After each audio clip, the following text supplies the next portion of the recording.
Puro batikos nga po mga idol ang natanggap ng Boston Celtics matapos ang pagkatalo kahapon sa Cleveland Cavaliers sa kanilang home floor. Maging ang kanilang mga fans nagreklamo sa team dahil nagpapatunay ito na wala pa rin talaga silang kasiguraduhan kung madidepensahan ang kampiyonato. Mismong si Jason Tatum na ang matapang na nag-real talk sa Boston na matapos itong sabihin sa interview na kung gusto nga po nila na makuha ang back-to-back, kailangan nga po nilang makakuha ng magandang momentum papasok sa playoffs. Inamin nga nito na marami na nga daw banta sa pagdepensa nila ng kampeonato kagaya ng Cleveland Cavaliers na siyang pinakamalakas na team sa Eastern Conference na may kakayahang makalaglag sa Boston Celtics sa isang 7-game series. Kaya upang maiwasan nila ang ganitong klaseng senaryo, kailangan nga po nilang magkaroon ng napakalaking momentum. Samantala, magkakaroon na naman ang Los Angeles Lakers ng rematch laban sa karibal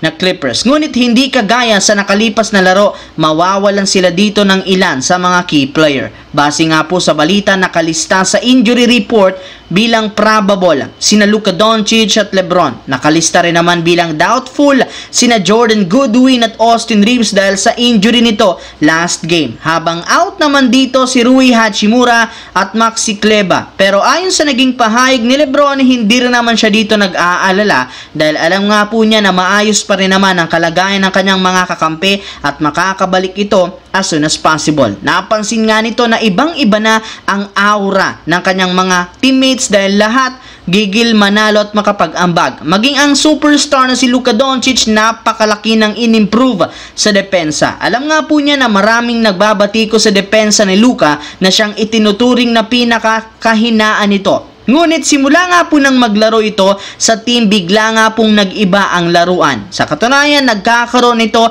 ng ilang mga nakakamanghang transition steals at blocks sa kanilang nakalipas na laro at nakakabasag ng momentum ng kalaban. Isa si Luka sa mga dahilan bakit number 1 ngayon ang Lakers sa defensive ratings. Bukod dyan, mas gumaganda na rin naman ang chemistry nilang tatlo nina Luka at Austin Reeves sa opensa dahil mas nakakagawa na sila ng mas maayos ngayon. Kaya useless nga daw talaga kung gagamitan sila ng double team ng mga kalaban dahil sigurado nga po na merong malilibreng isa sa kanilang tatlo na siyang gagawa ng score. Ibig sabihin, isa nga talaga silang banta ngayon sa buong NBA. Nga pala mga idol, dahil nga sa pagkatalo ng Memphis Grizzlies, top 3 na nga sila ngayon sa Western Conference at kung sakaling manalo bukas laban sa Clippers at matalo ang Denver Nuggets, automatic sila na ang uupo sa number 2 sa West. Sa kabilang banda, hirap pa rin nga talaga ngayon ng Dallas Mavericks na manalo